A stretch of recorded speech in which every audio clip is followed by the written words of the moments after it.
the Month interview, and we're here with one of our long-standing students. Do you say long-standing? I guess at Yoga on Tay, Lindsay. So we've got a couple of questions for you, Lindsay, that I'll just run through. So, when did you start yoga? Well, I started yoga properly with Julie back in either March or April 2015. So it's been nearly 6 years I've been going to Julie. I had done some yoga before that, but it was quite informal, odd classes at Eden Court, nothing sort of consistent, no sort of weekly practice before that. But yeah, so 6 years ago. And can you remember much about your first class, or can you tell us what you remember? Sure. So Julie was teaching in the White Rooms in Dundee at the time. I think there was maybe 5 of us in the class, so it was quite a small class. It was quite a small room. And I had gone along with a couple of my friends who'd started going because I'd always wanted to get back into yoga, or to get into yoga properly. It's always kind of been on the periphery of my life, and I knew it was something I really wanted to do. So I had gone along with a couple of friends to try it out. And I still remember the sort of atmosphere of the room, and just came out of the first class going, yeah, this is great. This is what I needed. This is what I wanted. So it was good. So was that, you've done yoga in the past, but that was your first Iyengar yoga class?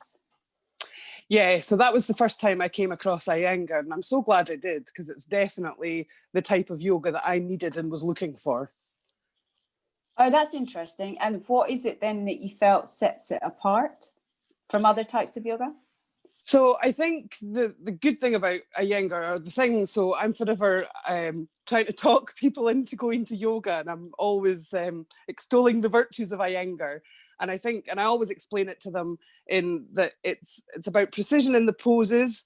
And if you can't do the pose, there's props to help.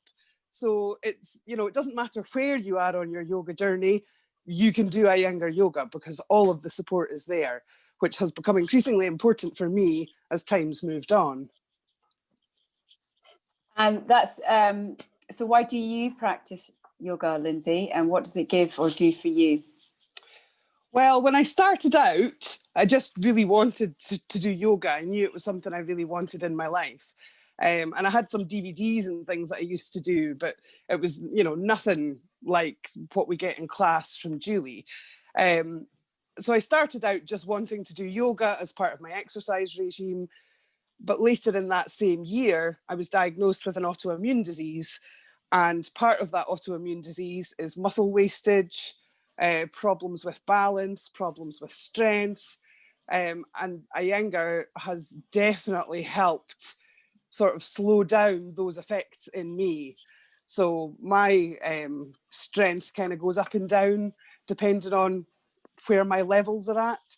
And the good thing about Iyengar is if you're having a rubbish month or a rubbish week or a bad day, there's stuff that you can do that isn't going to put too much strain on you.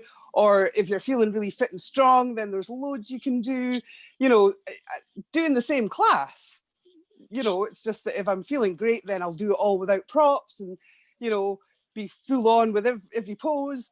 If I'm having a really tough time, then, I use more props. I use more support, more help.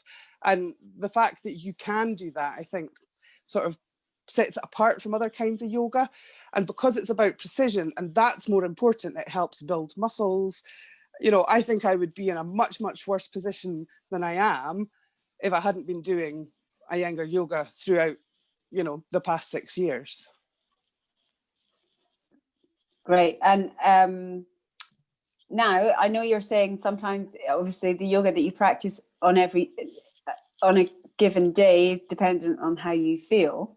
But do you have a favorite pose that you do often, or have you got is there one that you always use as a fallback that you find yourself gravitating towards?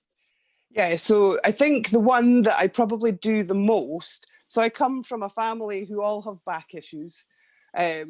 Just historically, ever since I was 8 years old, I've had back pain. And I think it's just something genetic in our family because we're all the same. So I do Uttanasana all the time, like, in the kitchen, if I'm feeling really sore in the back, I'll just either do up against the worktop or, just fall over in the middle of the floor, touch my toes, whatever. But I find that, and because you can do that on a chair, to the floor, on a worktop, to a wall even, you don't need much of anything. And if you do need much, you can grab anything that's close, a chair, a worktop, the bin, whatever's handy. So Uttanasana, there's lots of poses that I really enjoy, but I think Uttanasana is probably the one that I turn to immediately if my back's sort of twinging, and is the one that I'll do as a warm up. It's kind of my go-to pose, if you like. Yeah, I hear you on that one. Are there any contenders for your least favorite? Yeah, well, there's one or two. So I struggle with the Virasana poses.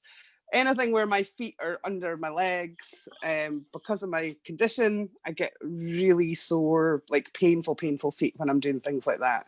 So I have, over the last year, been trying to kneel more to try and get my feet more used to being under my legs and in that position to try and stop them from cramping up. But yeah, those are probably my least favorite. I don't think you'll be the only one on that one. No. Now, have you got any tips for anybody watching or listening on how to help them with their home practice? Are there any things that help you get on your mat or and make you get you to do a home practice even though you don't really feel like it? What are the things? Yeah, so I was thinking about this. When I don't feel like it, like that, I'll maybe just do an Uttanasana and a downward dog in the middle of the kitchen floor.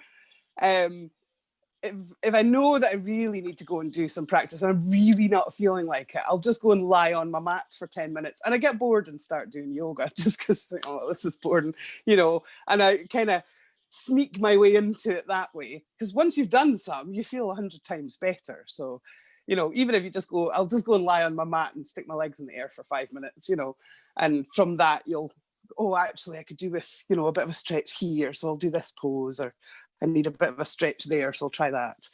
So yeah, just, if you don't feel like it, just go and lie on your mat until inspiration moves your butt.